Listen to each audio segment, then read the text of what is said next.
Badger fans, we got a special one today. We got that dude on the show. Let's go. Let's talk about it. You are Locked On Badgers, your daily podcast on the Wisconsin Badgers. Part of the Locked On Podcast Network, your team every day. What is going on, Badger fans? Welcome to Locked On Badgers. As you know, your team every single day. Thank you so much for tuning in and helping us build this community. As always, today's episode brought to you by Monopoly Go. I have a competitive side. The dude coming on the show today absolutely has a competitive side, and we're both probably big fans of Monopoly Go. The mobile hit twist on a classic Monopoly. Join your friends, download Monopoly Go, now free in the App Store or Google Play. And when we get great guests on, we don't waste time. We just jump right into it.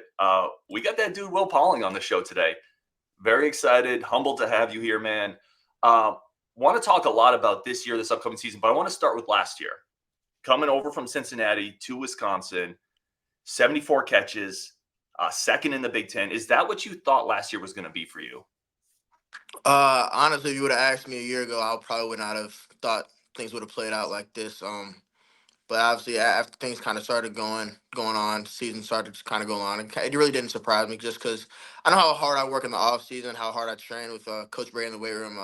So I kind of knew that eventually my time would come, and this season was a great showing of that. Is there a moment you just took a step back and said, I finished second in the Big Ten in receptions, third in catches, 6 touchdowns. You lit up LSU in the bowl game. Is there a moment you just reflected on that and said, wow, that was a pretty good year? Yeah, for sure. Definitely, looking back on the season, it's easy to kind of look at all the things that you did well, but obviously at the end of the day, as a team, we didn't really accomplish anything that we wanted to accomplish. So, looking back on it, obviously it's cool to see everything I did, but obviously keeping the main thing, I don't think we did what we wanted to do as a team this year. Well, and that's a great lead into the next question I was going to ask you. You had a great individual season, but the team itself didn't live up to the expectations that you, in the locker room, certainly that fans probably thought. How do you balance those two things, the individual success with the team probably not reaching the goals that y'all had? Yeah, it's definitely a bit tough to balance, especially like when things aren't going as well as team. And then like me personally, I kind of had to kind of really develop into more of a leader on the team. That was kind of a struggle for me last year a little bit. Just being a new guy on campus and in the locker room, like don't know how much you can do from a vocal standpoint. So that was kind of definitely like kind of had to kind of tippy toe around a little bit before I really asserted myself in the locker room. Talk to me about Coach Fickell, Brady Collins, going from Cincinnati, because you obviously came with them from Cincinnati to Wisconsin, part of that kind of move. Was there any differences with how they approach Wisconsin than your experience with them at Cincinnati? There's a lot of similarities, a little bit of differences, but obviously I'm lucky enough to have obviously a lot of student athletes that transfer. They don't have the luxury of being with the same coaching staff, the same strength staff. So that having Coach Brady, having Coach Fick being here with me as well as at Cincinnati made the transition for me very smooth. Talk to me about Coach Collins, Brady Collins. He's been on the show a couple times. The energy just interviewing him is crazy. What's it like in the weight room as a player with him? Oh, it's crazy. It's crazy. Coach Brady's gonna get everything out of you. I'll say Coach Brady's a weirdo for sure. I know he'll probably smile if he sees this after me calling him that. But Coach Brady, yeah, he's an awesome coach. He gets the most out of me, gets the most out of everybody in the locker room, and I wouldn't want to train with anybody else. Probably a weirdo in the good way, though, right? Oh yeah, weird in the best way possible. Talk to me. Let's finish up a little bit more with last year. What's the one loss or maybe the one game that sticks with you, if there is one? The one loss. I feel like Iowa. I'd probably say Iowa just because I feel like Iowa is probably one of my worst games this year, just from a consistency standpoint, drop standpoint. And I feel like I really didn't put my best foot forward, especially when we had Braedyn Locke come in, step in. I don't think I provided him with that, kind of security that I would be there for him in the moments like those third downs, crucial moments. And I feel like I could have stepped up a lot more in the Iowa game. What about Locke last year stepping in? Obviously Iowa, and then he played against Ohio State. He had to face some tough defenses. His first real reps that year. What was he like in the huddle in those moments? It was cool to see Braedyn in that environment, that atmosphere, because obviously coming in as a backup, you don't know how guys are gonna receive it. And, obviously, Tanner went down, but when Braedyn stepped in, I know I had complete trust in him just from a leadership standpoint. You could tell him when he stepped in the huddle, he was very vocal. He wasn't uncomfortable about being in front of everybody. He did it. He did a very good job with what he had in those last few games that he played with us. A couple questions here again. I mentioned people were really excited that you're coming on the show. So this one is from here. What's the biggest difference he notices in the team in the team from year 1 to year 2? And again, he mentioned, by the way, make sure he knows we all love Will Pauling. He's a dog. Hope he balls out.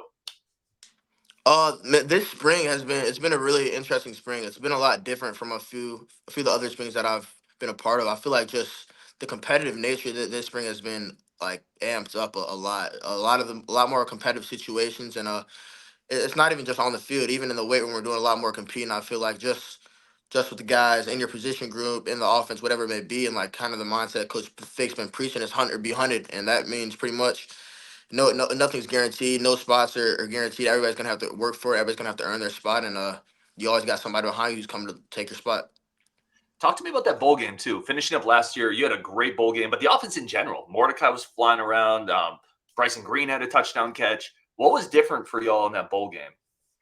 I think bowl games are interesting because obviously you get a lot more time to prepare for the game. You get a lot more time to kind of recover after the season. So I feel like kind of having like almost a fresh start in a sense, kind of going into that bowl game with the, and it's like the last game of the year. You're gonna go out, give it all, gonna leave nothing out there. So I feel like just having that kind of mindset and that mentality allowed us to go out there and just play so free. Was that a great feeling to be able to help Tanner Mordecai to go out on that note too?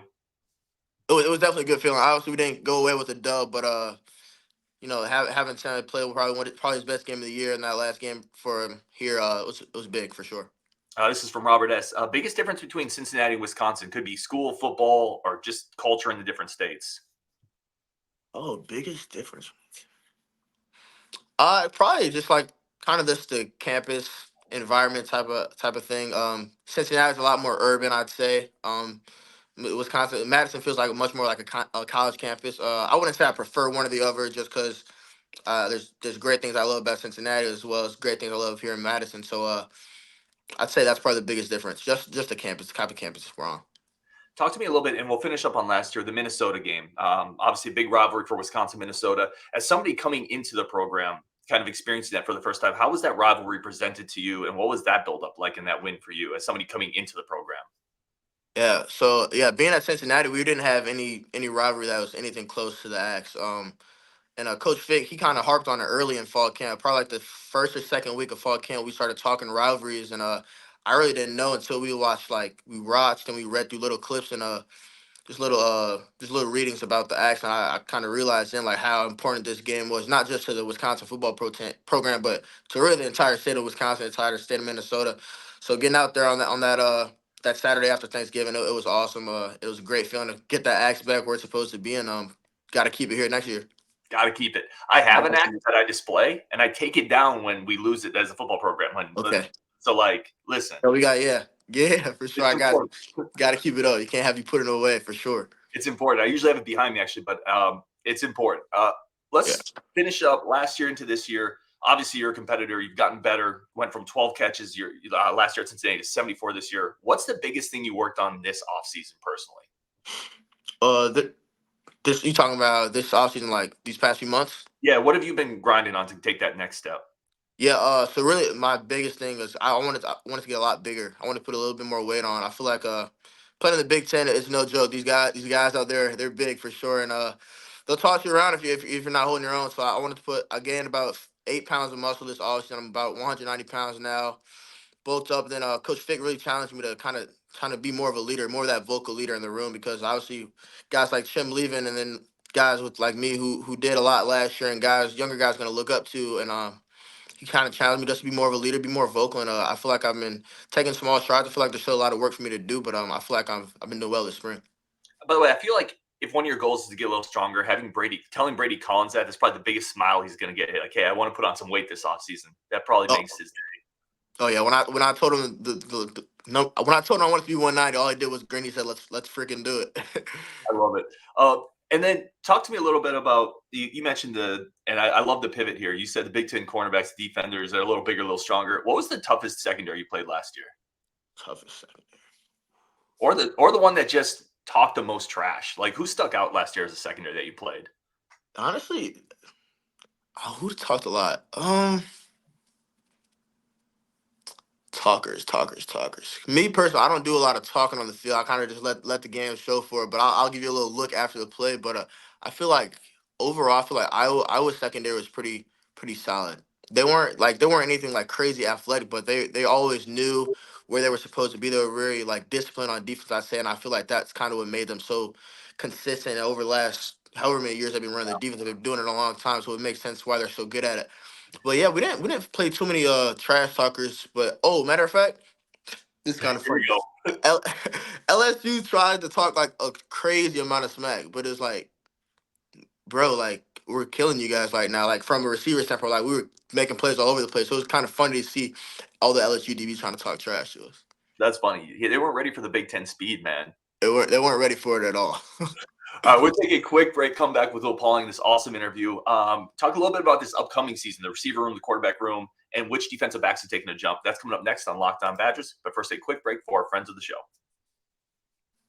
All right, welcome back to Locked On Badgers. We got Will Pauling on the show. Really do appreciate it, man. Oh, who's this? Come on.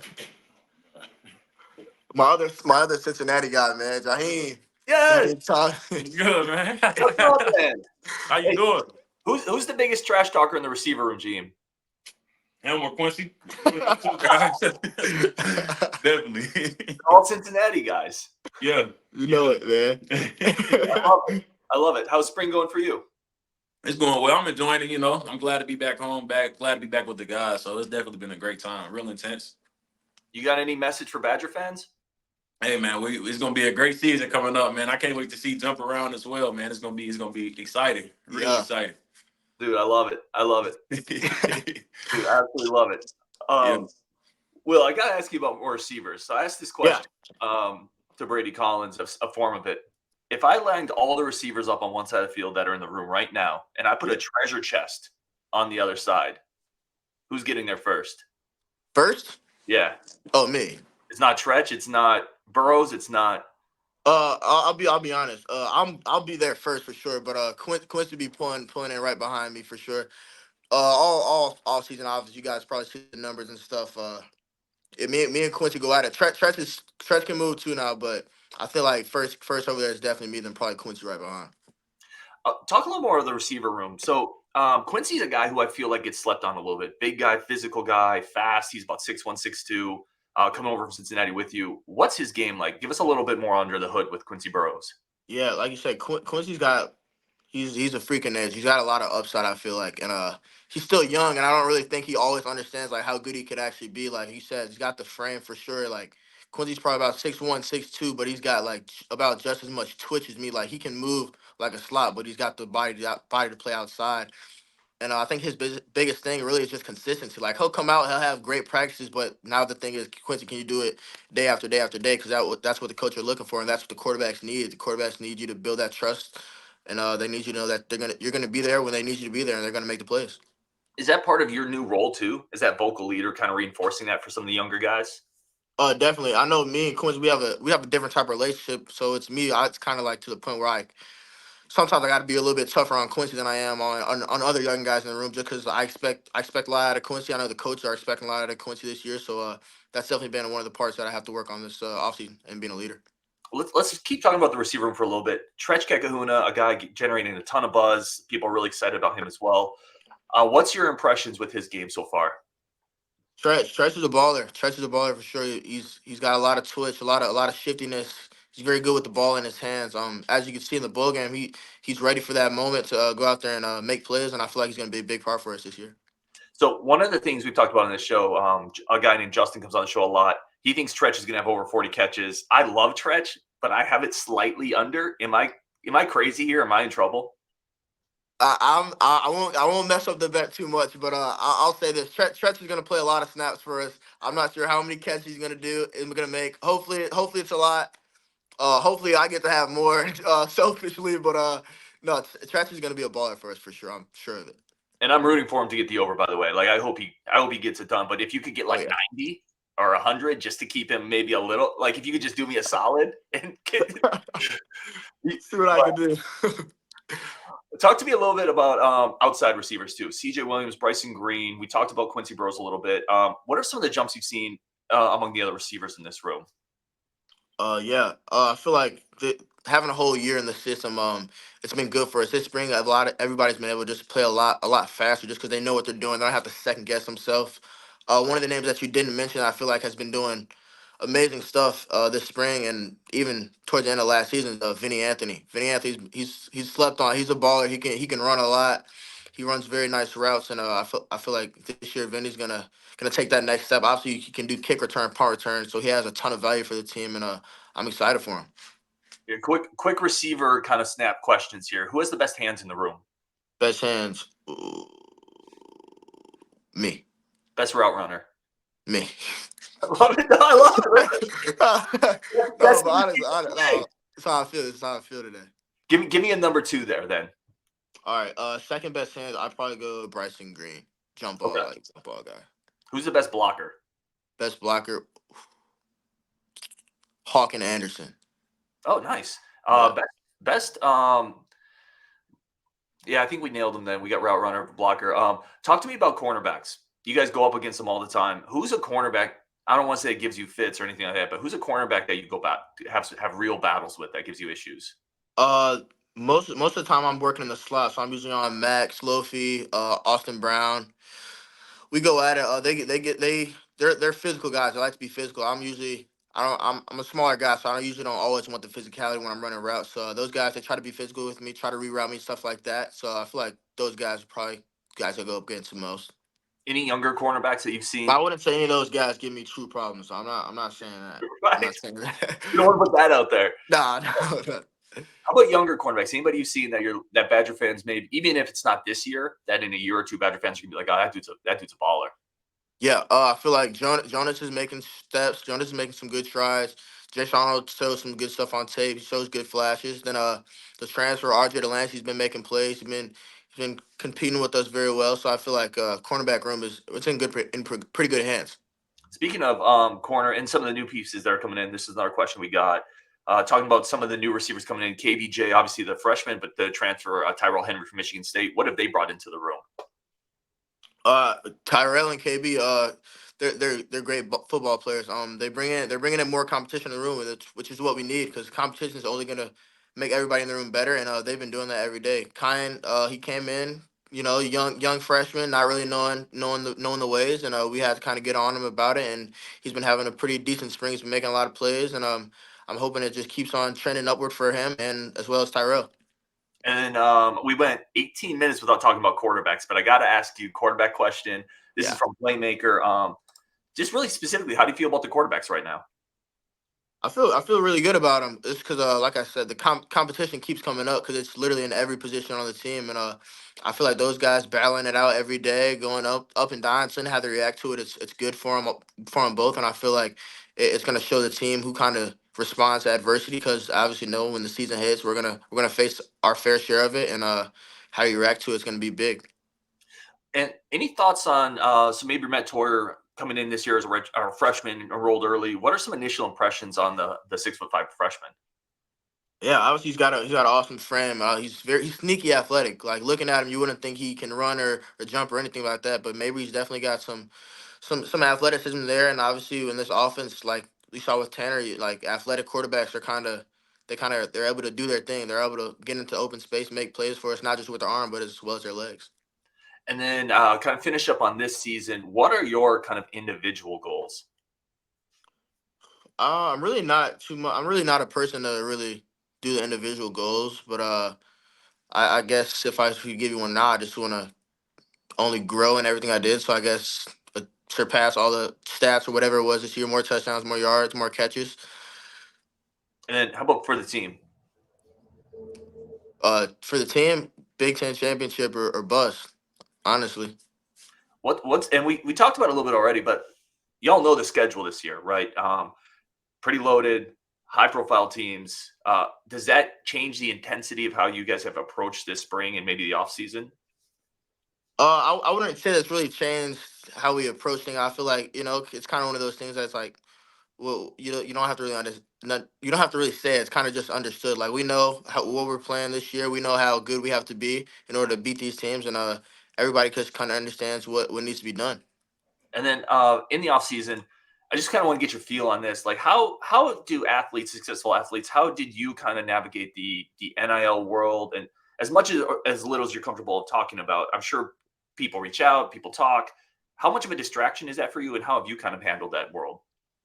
Yeah, obviously, NIL is a really big thing. Not just in football, but in all of college sports, and I feel like it definitely can be distracting for a lot of student athletes, no matter that they're older, younger, whatever it may be.